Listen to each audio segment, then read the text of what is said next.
Hey everyone, it's Alchemixt here, and today I'm going to be doing a video series on Shaman. As you can see, I have the list up here on the screen, and it has a few spicy meatballs in it. We have a Reincarnate, Sylvanas, Kel'Thuzad.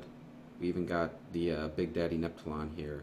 So, I'm not sure if this is the best and most competitive version of Shaman, but it's definitely pretty fun. It's got a lot of the normal stuff that most shamans can do, but with the rock biters, Urshaks, Alakirs, totems, hexes, storms. But you have a few extra fun little things to do, like the reincarnate package that we have going on in here. So basically, the battle plan is I'm gonna go through each of these cards, give a reason why they're in the deck, what role they serve, and maybe possible other card choices that I've been considering. After that, I'm going to go through each of the matchups briefly, give my thoughts on it, and yeah, and then following this video, there'll be some series of matches that you guys can watch, and there'll also be a written portion to this guide. So let's get right into this. So we have Urshak here. It's a pretty typical Shaman card. It scales pretty well off spell power. If you hit the totem, you can use that as straight up removal. You can kill leper gnomes. What the heck's that name? Clockwork Gnome, even something like an Abusive Sergeant. If you roll the spell power, you could just snap off a Knife Juggler, Haunted Creeper, kind of get some removal and a silence. And sometimes you might just want to use it strictly as a silence. They play Sylvanas, Urshak, Flame Tongue, trade into it, something along those lines. So yeah, it's just a nice card that can be used as early game removal, but it has uses throughout the game even if it goes along. Kind of depends on the matchup, what you want to do with it. Some matchups, the aggressive ones, you usually want to try and keep it in your opening hand and use it as removal, but in the longer matchups, you might, like maybe Druid, you might want to throw it back. Rockbiter weapon. This is a pretty versatile card as well. You can use that on yourself and get 3 damage to hit something like an Undertaker, for example. And just straight up removal, kind of like a weapon. You can use it on a creature, such as Zombie Chow, and trade up with something. Like you can trade it into the first half of a Sludge Belcher. You can trade it into a Senjin. And probably the most, not necessarily most common, but most important, in my opinion, is that along with being an early game removal spell or creature buff, it can be used in combination with Alakir to dish out massive burst damage. Turn 10, you can use Alakir Double Rockbiter to serve out, what's that, 3, 6, 9, 18 points of burst damage, and that's not counting anything else on the board. So in some matchups like Handlock, Miracle Rogue, maybe just any game that is just kind of going that direction, you're going to want to be able to burst them down. The other decks I was thinking of were like Fatigue Mage and Freeze Mage. You're going to want to burst them down. Zombie Chow is a nice early game minion to kind of keep pace with the aggressive decks, Hunter, Zoo, etc. It's good against Shaman because you can kill a bunch of totems. It's pretty good against Paladin. Just start picking off their early guys. Even Warrior's not bad. You get to constantly shred their armor. Like they have to deal with it. They can't just leave it there. Reincarnate. Definitely the most fun card in the deck. It's kind of dead if it's just by itself. You usually need to combo it with something. Sometimes it's pretty rare that you want to do this, but you can use it kind of like a silence. Let's say your opponent has a mountain giant that they use Defender of Argus on, and you have a big board, you want to try and kill them. You can reincarnate their mountain giant. It comes back as an 8/8 with no taunt. It's effectively a silence. You can use that on one of your own guys also, kind of like a heal. Let's say you have a Fire Elemental that's a 6/1. It's taking a bunch of damage, and you really have no other use for this reincarnate. Maybe you've already used Sylvanas. You haven't drawn your KT. Alakir is gone. Use it on your Fire Elemental, heal up to a 6/5. Maybe save it and trade it off with a couple more things. But the best uses I'll get into right now. My favorite personally is using on Sylvanas. It's Shaman has a lot of ways to deal with small minions like Urshak, Rockbiters, Zombie Chow, Flame Tongues, weapons, lightning storms, fire elementals. You can just pick off all the small creatures and kind of put your opponent into a situation where they just play one big guy. They just play Tyrion, they just play an Ancient of War. It doesn't even have to be anything huge. They could just have a Shield Maiden or a Pileded Shredder. Play Sylvanas, reincarnate it, you steal what they have, plus you still have your Sylvanas, so that's pretty cool. And it's at instant speed too, so that's nice. You can use it on KT, turn 10. This is pretty dangerous if against some decks like Paladin, you really wouldn't want to do this. And unless you've already seen Equality.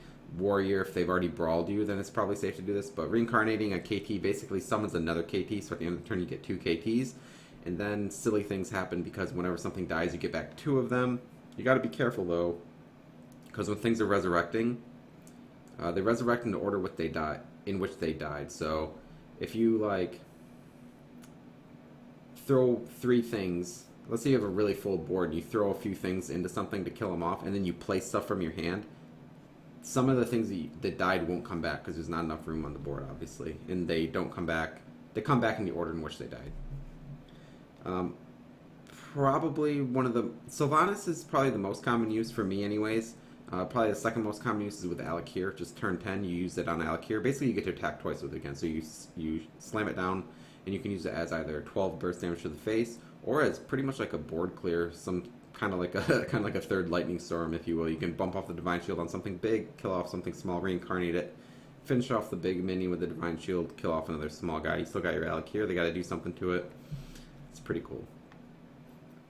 Annoyatron. So I have Annoyatron in here over Haunted Creeper for a few reasons. One of the first reasons is Power Mace synergy. Pretty straightforward. Another reason is I think Annoyatron has better synergy with KT. If you kill off a creeper, you get 2 1/1s and you get back another creeper. Like, that's kind of cool, but your board's just going to fill up with a bunch of weak 1/1s. Every time they kill this and you get it back with KT, you get another divine shield and you get a taunt. It's it's pretty annoying, basically. And also, since I don't have Feral Spirits in this list, or Defender of Argus, I think having this as a taunt is actually kind of relevant. Another thing that I really like is since I play the Flame Tongue, Vitality, and Manatide Totem, it's really important to be able to protect those important cards. So I think going something like turn 2 Annoyatron and turn 3 Manatide is quite strong. And even it can just protect... It can protect a Fire Elemental as well, or a Piloted Shredder. Just getting some extra damage, make better trades. And it's still kind of like Haunted Creeper in the fact that it's resilient. It works pretty well with Flame Tongue. So yeah, moving on to Flame Tongue. This is a pretty standard card in most, if not all, Shaman decks. It just has great synergy with all your regular totems. You can kind of shuffle your totems, kill something off, then another totem takes its place, kill something off, and then, you have your Pile of Shredders and Harvest Golems at the ends of the chain there, and it's a good way to take down something like a mountain giant without having to use your hex. And oftentimes, let's say I'm playing against a warrior and they slam down a Ragnaros, and I have a board full of minions and they kill off something, they kill off a totem. And even if I have a hex in my hand, sometimes I'll still want to use the Flame Tongue totem and throw away 4 of my minions, let's say, or 4 of my totems, just to kill the Rag, even though I have the hex, because later in the game, they might have brawled, they might have Baron Geddon, Whirlwind, anything, and you might not, and then they slam down Alexstrasza or Ysera. You might not have the option to use Flame Tongue Totem as a removal in that scenario, so I like to take that option when I can, and then save my hex for when I'm kind of in a worse spot. Obviously, every situation is different, the pace of the match could be different, but that's kind of my general thought process. Vitality Totem, it's kind of like a metagame call. I don't even really know if it's that good. I was just kind of testing it for the video. I guess if you run into a lot of face hunters, it's fine. But the thing is, I think I would rather have a Crackle. Just as some extra removal, maybe even some face damage. Or even a Nerubian Egg, because this kind of gives Reincarnate an early game target if you draw Reincarnate early, because it's pretty dead if you get it early. Reincarnate's not bad in Shaman as it is. We still play 2 Rockbiters. Flame Tongue is good against AoE, which AoE is always good against Shaman. So you can make that change and try it out if you want. But if I do run a heal, at least in this deck, I think I like Vitality Totem better than the heal bot, because for one, this is basically 2 mana gain 7, worst case scenario, because they'll have to deal 3 to kill it. And even if they kill it off, or even if they silence it or something, or even if you just play it and it's not really doing much, it's still a totem. You can still Flame Tongue it, you can still Rock Biter it. I don't play Defender of Argus. I'll get to that in a bit. I might change that. But you could Defender of Argus it if you run Defender of Argus.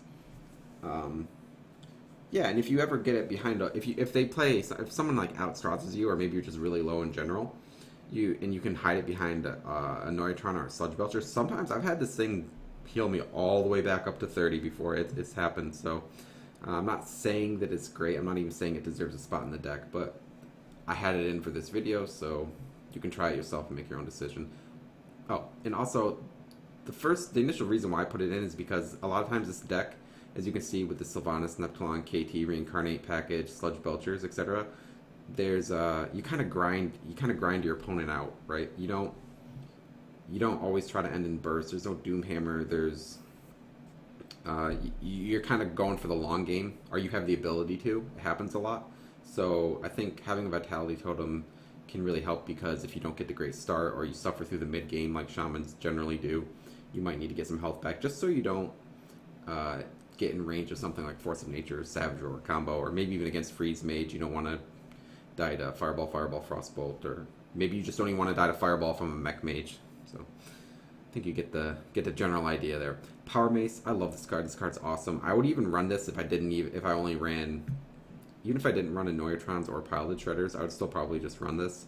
It's a 3-mana 3/2 weapon is just fine. It's just good. It gives something for Shamans to do relatively early as removal. And if you get the buff out on a Harvest Golem, Piloted Shredder, or even an Annoyatron, that's just extra value. 2 hexes. We're playing Shaman for a reason. This is probably one of the most enticing reasons. It's one of the best answers in the game. I love this card. It's probably one of the main reasons to even consider playing Shaman. Just fantastic. Lightning Storm, also kind of in the same boat, but a little different. I've seen a lot of people recently cutting one Lightning Storm.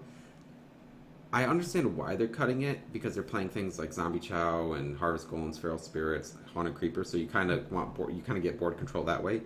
But I don't know, this card is so swingy, and it's just insane in some matchups. This card wins games.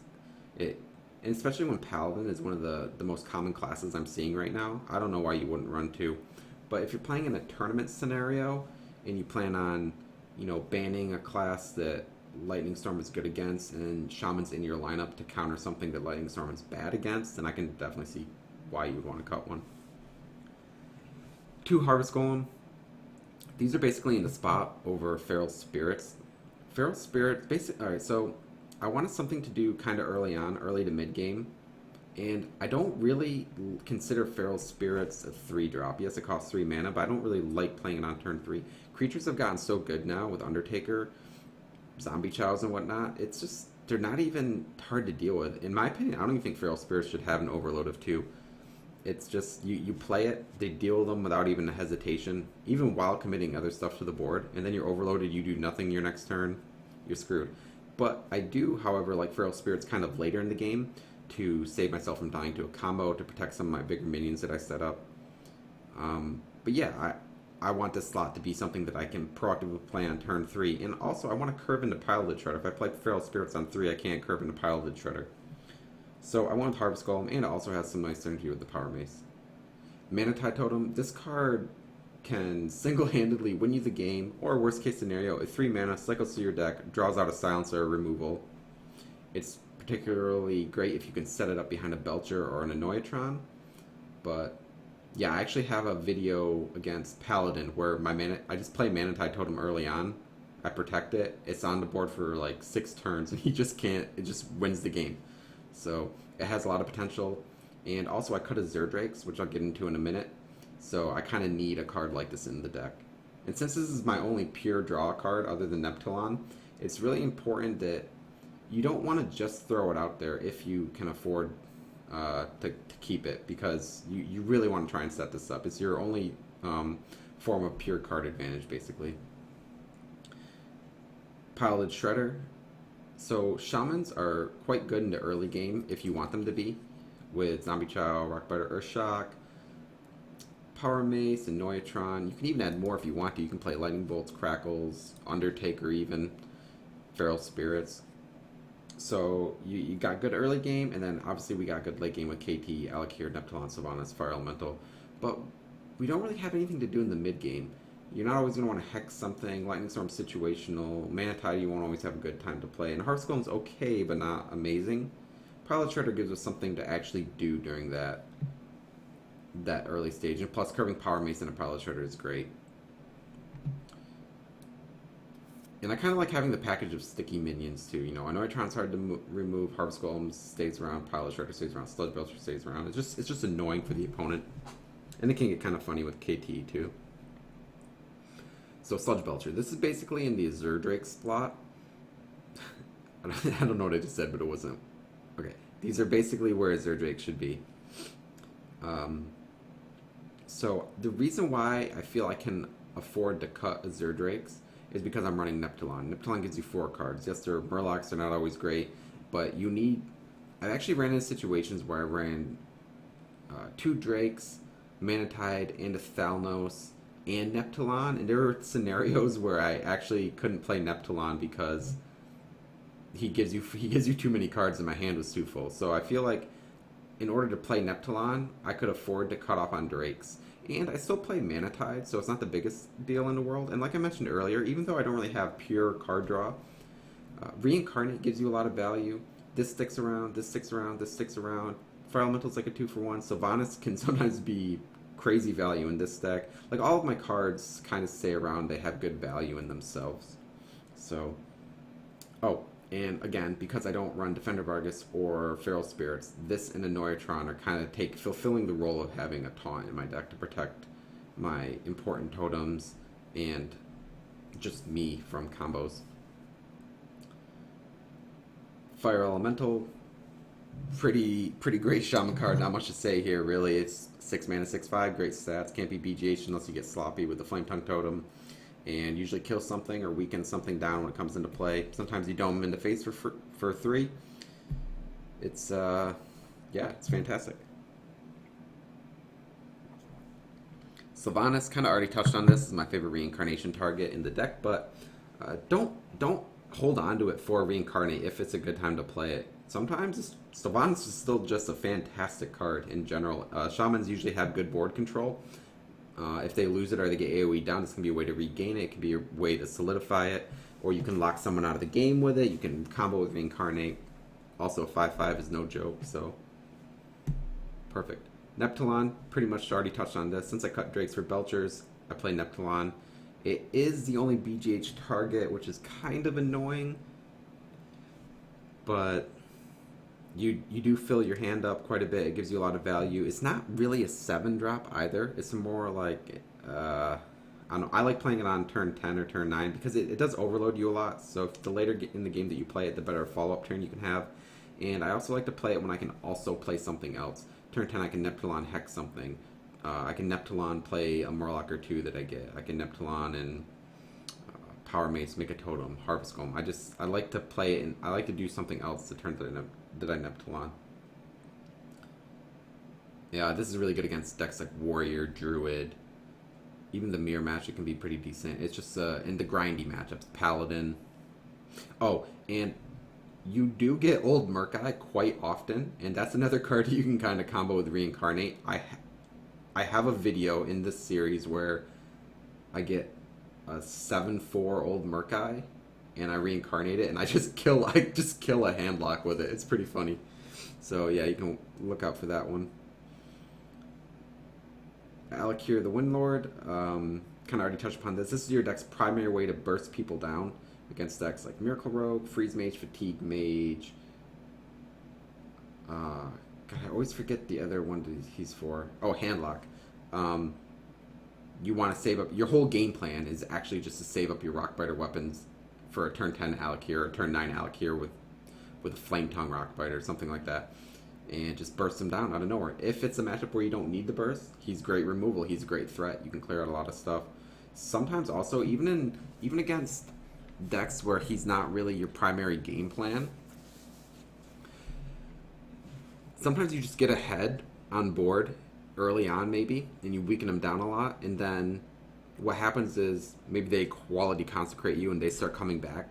Sometimes your hand might be kind of awkward or clunky. You might not really be able to regain the board. Sometimes you're like, okay, well, my plan is to just draw into the second Rockbiter and just kill you, or just set up a point where I can just lethal you down. You know, Fire Elemental their face. You know, maybe not trade with something. Hope they don't play taunt, finishing them off that way. KT. Okay, so KT was originally Sneed's old Shredder. I had a pretty bad day with Sneed's. I got all of the shitty legendaries at one point or another. I got Nat Pagel, and then the next game at Lore Orchid Show, and then I got another couple games where it's like I got decent stuff but not great stuff, and then I got a Blood Mage Thalnos. I'm like, all right, that's it. Sneeds is coming out. Because what I was doing is I was just saving Sneeds to reincarnate it. Then I got thinking, well, KT is the same mana cost, better stats, and if I reincarnate KT, I always get another KT. Like, I'm never disappointed about getting a second KT. It's hard to get that much better than that. So I figure if I'm saving up to reincarnate Sneeds Old Shredder, I'm talking about, why not just play KT? KT has good synergy with the Annoytrons, Sludge Belchers, even some of the sticky minions. And it's just better, pretty much. The only time that Sneeds Old Shredder is better is if it's like an empty board and you just play out a Sneeds. That's better than just playing out a KT. But the thing is, you're playing Shaman. Harvest Golem, Pile Shredder, Sludge Belchers, Totems. This is all stuff that's going to be on the board. It's going to linger around. Seems like the perfect scenario for a KT. So there's the deck. There you have it. I think I touched on pretty much everything I wanted to. The general game plan, like I said, control it early on, survive through the mid game, and then you have a decision to make. Are we going for the long run? Are we going to grind them out with Neptulon, KT, Sylvanas, and just slowly kill them or fatigue them? Or are we going to go for the Alakir Rockbiter, combo kill? Kind of depends on the matchup, depends on the pace of the game, what your hand looks like. It's something you'll kind of get used to transitioning into. So there you have it. I'm going to go through each of the matchups quickly.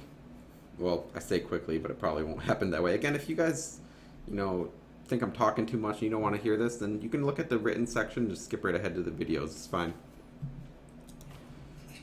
Warrior is a great matchup in general. It kind of takes a little bit of practice. If you play against someone who knows how to play Warrior and you've never really played Shaman, you probably will lose.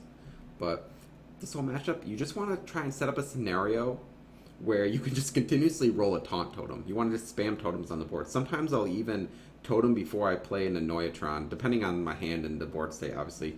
I might want to turn 2 totem, turn 3 totem, and then turn 4 I can totem plus Annoytron, just so I can constantly get that totem in. Because the Taunt Totem really messes them up with their weapons, and late game, after they've already used most of their removal, you can just lock them out of the game with a Taunt Totem, because they'll just have a Grommash or an Alexstrasza, and they'll just never be able to hit you with it. It's actually pretty funny.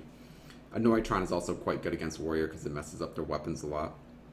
But you also don't want to overextend into a Brawl. You never need that much against a Warrior. They kind of struggle with a huge board, right? They have very good single target removal, shield slam, execute, weapons, but they don't have very good mass removal outside of Brawl, obviously, like I just mentioned. So if my board was something like 3 totems, a Sludge Belcher, and a Harvest Golem, I'm not playing anything else. It's just not happening. I'm going to hold on to my Flame Tongue Totem until I can use it to kill off something big like a Ragnaros. I have no need to play a Sylvanas. I have no need to play KT until after he brawls. You also want to keep in mind Baron Geddon. It's a little bit harder to play around Baron Geddon, but it's kind of the same idea. You don't want to overextend. Once you force them to use Baron Geddon and Brawl, or if you are Brawl and then you don't think they run Baron Geddon, go nuts. Do whatever you want. That's when you can drop KT and reincarnate it. Vitality Totem, save it until after the Alexstrasza if you're choosing to run it. And yeah, usually you can just win the fatigue battle, especially in this version since you run KT, Neptulon, and Sylvanas. And like I said, save your hexes. If you can deal with something without using hex, and it doesn't come at too high of a cost, I would prefer to do that over than using my hex. The mirror match, this is a shit show. I hate this mirror match almost more than any other mirror match. Not quite, but it's up there. I probably hate Druid more. And then there's silly ones like Freeze Mage mirrors, but I'm not going to ramble on any further about that stuff. Lightning Storm is your best friend. Zombie Chow is great. If you play the Dong Hammer, and by Dong Hammer I mean Doom Hammer, that card is amazing. Just wins games in the Shaman Mirror. And it is kind of RNG heavy, but like I said, if you can tune your deck to beat it, you can mulligan properly, and again, you want to make sure that the way I look at this is assuming the decks are relatively equal, whoever gets the better value out of their Lightning Storms is going to win. If you don't overextend and make them use a Lightning Storm prematurely, and then you use your Lightning Storm, if they've overextended a little bit, you're doing great. You're probably going to win. But it is a very swingy back and forth matchup. It looks like you have no chance to win, and then you draw a Lightning Storm, and then you wipe their board. Now it looks like you're doing great, and then they Lightning Storm you, and you're like, oh crap, now I'm behind again. So, with my version of Shaman, I think I would try to go for the long game against them. I wouldn't try to do the bursting plan. But if the scenario comes up, then you might want to try it. Rogue, pretty much all kinds of rogues are really tough for Shaman. I would say it's one of the worst matchups. It's Blade Flurry primarily, just destroys you. They have easy clears. They can just deal you way too much damage. You don't have that much healing. It's just really rough, to be honest. The best way to beat these guys are to get a Alakir or Rockbiter play. If you're running it, if Rogue suddenly becomes really popular and you want to beat them, the Doomhammer is fantastic. But yeah, basically you have to be the aggressor in this matchup. Sometimes, depending on how their draw goes, and your draw, you might be able to play the control matchup. You might be able to be the controller, but I like to mulligan for early creatures and Flame Tongue and just try to pressure them down. Kind of pray that they don't draw a Blade Flurry, and there you have it. Paladin, also one of the tougher matchups. I used to say that this matchup was just god-awful, but Paladin's everywhere in the ladder right now, and I'd say I'm above 50% definitely by now, and I play it a lot against Paladin. So I think it's just kind of a matchup you gotta learn a bit, but I would definitely still say Paladin is favored. They have quality Consecrates, even just Consecrate, just clear your whole board that you spend time building up. They can build up their board faster. If they ever get a good muster for battle plus Quartermaster and you don't have the Lightning Storm, it's pretty much game. But on the bright side of things, you can burst them down sometimes. You can Hex their Tyrion. Sometimes they might just YOLO Tyrion turn 8, Hex it. Probably game. Lay on Hands is pretty hard to deal with. Yeah, maybe you can set up a good Sylvanas Reincarnate, Mana Tide. The game that I chose to put in first Paladin, my Mana Tide just goes ham. So that's cool. So I would say it's an unfavorable matchup, but it's definitely not unwinnable. Hunter, it kind of depends on the variant of Hunter. The super aggro face Hunter, Arcane Golem's Wolf Rider, it's a pretty bad matchup, even though I do have a video of me winning versus it, thanks to Vitality Totem. You can beat all versions of Hunter. I mean, you have the tools to beat it. You have Zombie Chows, Flame Tongues, Rockbiters, Earth Shocks, and then if they ever go turn 6 High Main, you go turn 3 Hex. They're just so far behind by then. But their hero power can be a big issue to deal with, especially if you don't draw any of your healing or the right taunts. I'd say it's pretty draw dependent and kind of depends on how each of the decks are built. So I don't really want to say it's bad or good. It's just very deck dependent in my opinion. But I guess, alright, so I guess I'll say the faster that the Hunter is, the worse it is for the Shaman. Druid, probably one of the main reasons to play Shaman is that it has a good matchup versus Warrior and Druid. So if these two classes are ever popular, Shaman is a pretty good choice to play. Druid can still beat Shaman. Druid can beat anything if they get the Wild Growth Innervates into the Nut Draw. It can happen. But Shaman has Hexes for anything to Innervate out early. Flame Tongue, Rockbiters. Like, Druid might go coin Innervate a Druid of the Claw, and you might just Rockbiter your Zombie Chow and hit with your 1/1 totem and your Zombie Chow. Okay, cool. And they just use all that stuff, and now they do nothing, and then you can start building up the board. Druid can't really deal with a big slur of minions. I mean, they have Swipe, but that doesn't necessarily deal with all of it. So, yeah, I mean, you just, I'm trying to think what else to say about it. You just have a lot of sticky minions, Harvest Golems, Piloted Shredders, good late game, Sylvanas is great. If you really want to screw over Druid, you could probably play Black Knight, but I kind of have Sylvanas in that slot because we run Reincarnate. But yeah, Druid's a good matchup. Okay, Warlock. Zoo is pretty tough. It is beatable. It's very draw dependent on your end. You need your Zombie Chows. You need to get a good Lightning Storm. You need a good early game. Power Mace is very helpful here. I would say you're slightly unfavored, but like I said, it's not really if you're favored or not. It's just super draw dependent on your part. You really need to get some minions to stick on the board, some good early removal, and then draw into some solid mid-game creatures, curve out into Fire Elemental. Handlock, okay. So everyone used to be like, oh, Handlock is so easy for Shaman, you Earthshock or Twilight Drake. You know, maybe it was, you know, a few months ago or pre-GvG, pre-Nax, but I actually think Handlock is favored against Shamans that do not run Doomhammer, for sure.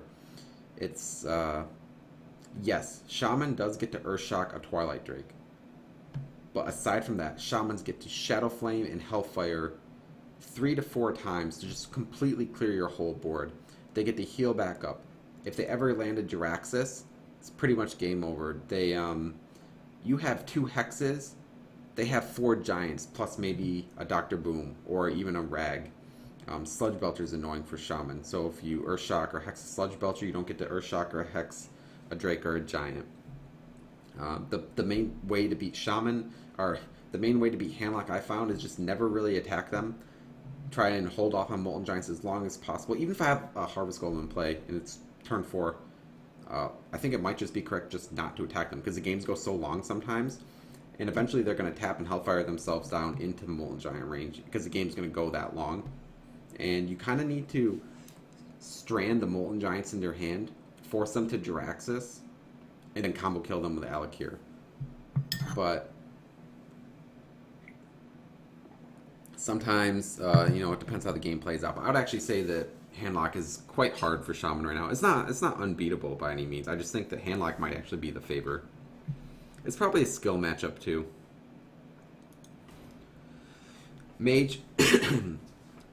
Mech Mage, I feel like, is Shaman favored for sure.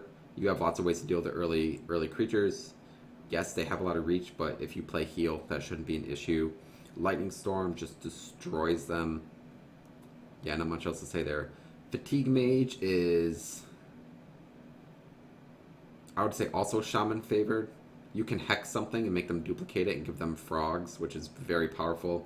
They make you draw your whole deck, so it shouldn't be too hard to set up the Alakir double Rockbiter, maybe even set up the Flame Tongue as well. Freeze Mage is definitely unfavored. Even if you run Lothebs, Healbots, or Vitality Totem, they can just freeze your board too easily. You can never really kill them. If Freeze Mage becomes really popular, you can throw in Doomhammer, and then it becomes quite a bit more reasonable. Giants Mage is very favorable for Shaman, possibly even Giants Mage's worst matchup, just because their whole game plan is to duplicate a Giant, and you hex it and give them frogs. Seems pretty sick. And Shamans also have Earthshocks for Doomsayers, Hexes for Doomsayers if you need to, etc. Priest, one of Shaman's weaker matchups. Basically, Shaman's whole game plan is to develop a strong board state and win off of that. And Priest just destroys your board all the time. Arcanized Circle, Holy Novas, Pyromancers, Light Bombs. They sometimes might be even forced to hex an early Injured Blade Master. The way I find myself beating Priest is getting a good early start, Zombie Chow into Neutron, and then Flame Tongue killing off their Dark Cultists. Rockbiter, their Northshire Cleric, don't let them draw too many cards off that. It is definitely hard, but it is winnable. You just need to have a good start and then not overextend into their removal. It's kind of a game of chicken on both ends. The Priest is going to want to hold on to their AoE and bait you into playing more stuff, but you need to give them just enough to make them use it, but not enough to make to fall too far behind. So it's actually kind of, if the Priest doesn't just run you over from the start and get, you know, a good hand and doesn't let you ever get a board, it's actually a pretty interesting matchup. So really quickly, Warrior I feel is Shaman favored, mirror match. Rogue is unfavored, Paladin is unfavored. Hunter, I think, is deck dependent. The faster the Hunter, the more favored. Slower the Hunter, the more favored Shaman gets. Druid, I would say, is definitely Shaman favored. Warlocks, I would say Zoo is probably slightly unfavored, but is really deck dependent, draw dependent. Handlock, I would say, is, I personally think Handlock has the edge, but I'm sure some people, or many, will disagree. I think Shaman is favored versus all versions of Mage except for probably the Freeze Mage. And Priest, you're an underdog, but it is doable. So there you have it. Kind of went on for, as you can see, I'm trying out a bunch of different Shaman decks. This one is the one that I find the most fun and kind of unique. So this is why I'm doing the deck tech on this. So I know I've been rambling on for a long time. I hope you guys who stuck around for this whole spiel have enjoyed it and maybe learned something. Please watch the matches that I provide afterwards, and yeah, check out the mulligan guide that I'm going to work on right after I make this video. And I'm going to also have some game plan instructions and however Tempo Storm wants me to make their article. You can also follow me at COL_Alchemixt on Twitter, and Alchemixt AL, let's see. On Twitch, you can find me at that. And Twitter is that. So thanks for watching, everyone. And I will see you guys for the first match.